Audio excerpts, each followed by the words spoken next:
কথা কি আমার বেতাল আসছে নাকি? হ্যাঁ, চাবুক দিয়ে যাবো তাই তুই যে থাউক আর না থাউক সাথা। হ্যাঁ, আমি কিছুদিন আগে বিচরণ পাগলের আশ্রমে গান গাইলাম। আষাঢ় মাসের প্রথম বুধবার। আসতে বাজাও, একেবারে আসতে না, পয়সা দেবো না, একটু জোর।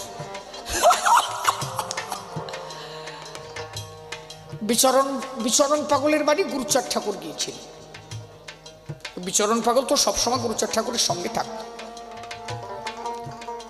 ওখানে প্রহ্লাদের ভিটা এখন আছে, প্রহ্লাদের ভিটা, যেখানে এই যে আমরা যে নমশূদ্র টাইটেল পেলাম, প্রহ্লাদের বিশেষ অবদান। মনে রেখো নামটা, শুনে দেখো অনেক জজ ব্যারিস্টার নমর মধ্যে নাম জানে নাকি? নাম কি কলাম? মনে থাকবে না তো? প্রহ্লাদ। যদি বলি কেন নামটা মনে রাখতে হবে, সেন্সাস রিপোর্ট থেকে তখন রিপোর্ট তুলতে গেলে 35 টাকা লাগবে। আমাদের চন্ডাল বলা হতো। তে বলল সেন্সাস রিপোর্ট তুলতে গেলে 35 টাকা লাগবে। কে দেবে? সেই টাকাটা কিন্তু ওই প্রহ্লাদ দিয়েছিল। সহজে দেয় না, ওরে বাবা। গুরুচাঁদ ঠাকুর গেল, এই প্রহ্লাদ টাকা দে। মাত্র 5 টাকা দিয়েছিল। কত দিয়েছিল? 5 টাকা। গুরুচাঁদ ঠাকুর বলে, হে প্রহ্লাদ, কথা দিলি যে 35 টাকা দিবি, তা 5 টাকা দিস কেন?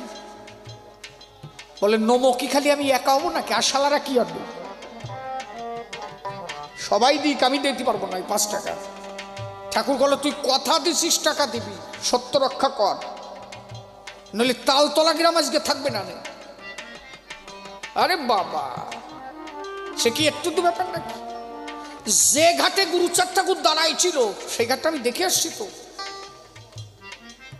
ওখানে নৌকা রাখা ছিল, গুরুচাঁদ ঠাকুর এসে নৌকার পরে দাঁড়ালো। বৈঠা দিয়ে বাড়ি দিয়েছিল জলে। বলছে সাগরের মতো তুফান হচ্ছিল।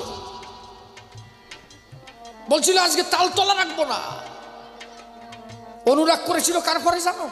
আরে যদি শোনো রে, গুরুচাঁদ ঠাকুর অনুরাগ করে বলছে খাল রে, যে খালে দাঁড়াইয়ে জলে বাড়ি দিয়েছে ওই খাল রে। বলছে কি, এ খাল সারাল রে খালাইছিস জল, টাকা দে। খালের উপরে রাগ দেখাচ্ছে, তবু এদের পরে রাগ দেখাই নাই। কেন জানো? উনি জানতো যে আমি যাদের মধ্যে এসেছি এদের বোধ বুদ্ধি নাই।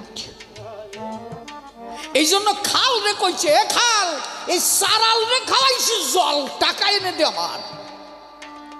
দেখতে দেখতে খালের জল একদম পরিপূর্ণ হয়ে গেল। জোয়ার